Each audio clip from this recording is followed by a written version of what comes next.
Alors toujours dans l'ADN Connex Auto, c'est de trouver des voitures assez rares. Et donc aujourd'hui, le véhicule qu'on vous présente est une Sunbeam Alpine de 1960. Et la particularité déjà, parce que vous voyez, Sunbeam c'est une marque que peu de gens connaissent.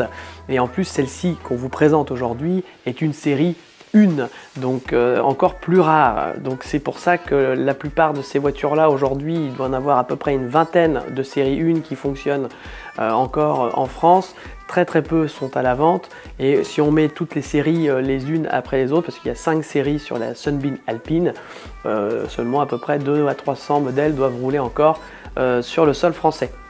Donc aujourd'hui voilà, la Sunbeam va vous être présentée sous tous les angles et on va vous raconter l'histoire de ce modèle, un petit peu de la marque mais surtout de ce modèle là, pour vous mettre toujours dans le côté VIP Connex Auto, c'est-à-dire qu'on vous présente des modèles que vous ne verrez pas partout. Alors la Sunbeam Alpine est un coupé décapotable biplace produit par le constructeur automobile anglais Sunbeam sous l'égide du groupe Rootes de 1953 à 1955 puis de 1959 à 1968.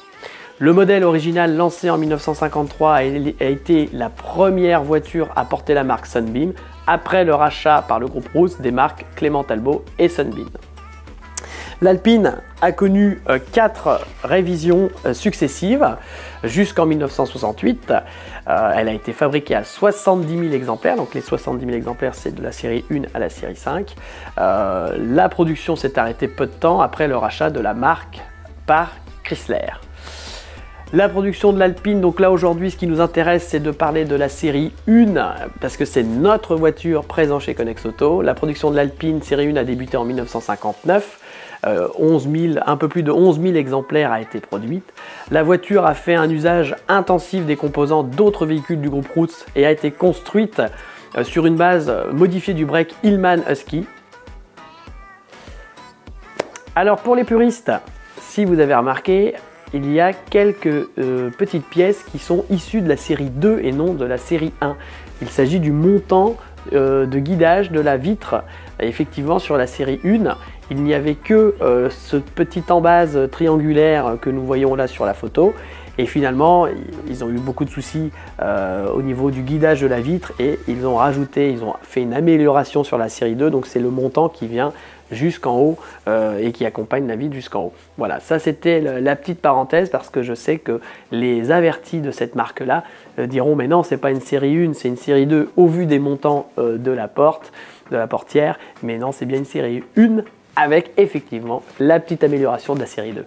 Alors pour finir sur cette Sunbeam Alpine, quelques petits clins d'œil puisque en fait cette voiture-là est apparue dans de nombreux films des années 60, 70, 80. Donc on a une Alpine série 1 rouge, donc comme la nôtre, exactement la même, qui a été conduite par Elizabeth Taylor dans le film La Vénus aux Visions de 1960.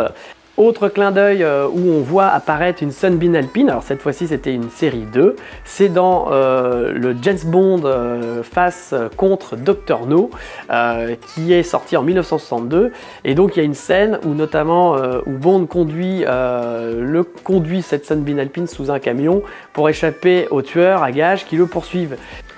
En conclusion, cette Sunbeam Alpine série 1, on a eu l'honneur de pouvoir la présenter au salon Epoch Auto à la dernière édition. Elle a eu un énorme succès. Alors pourquoi? Parce que la plupart des gens connaissent très bien les autres marques anglaises, Triumph, MG, Austin LA. La Sunbeam Alpine effectivement la Sunbeam déjà est une marque peu connue et la Sunbeam Alpine est celle la plus connue des Sunbeam, mais effectivement est assez rare dans le paysage français des voitures qui roulent encore. Et c'est pour ça que Connex Auto, on s'est vraiment dévoué à restaurer cette voiture. Elle a subi une peinture complète, une restauration de carrosserie complète, un traitement de châssis complet, une rectification moteur complète. Voilà, on a une voiture dans un parfait état et on est très fiers de l'avoir chez Connex Auto. J'espère que cette présentation de cette voiture vous a donné envie de vous renseigner un petit peu sur cette marque peu connue, avec cette forme très épurée et très particulière avec ses ailes ailerons. En tout cas, si vous souhaitez la découvrir de plus près, vous pouvez tout simplement prendre rendez-vous chez Connex Auto et venir découvrir cette voiture en chair et en os.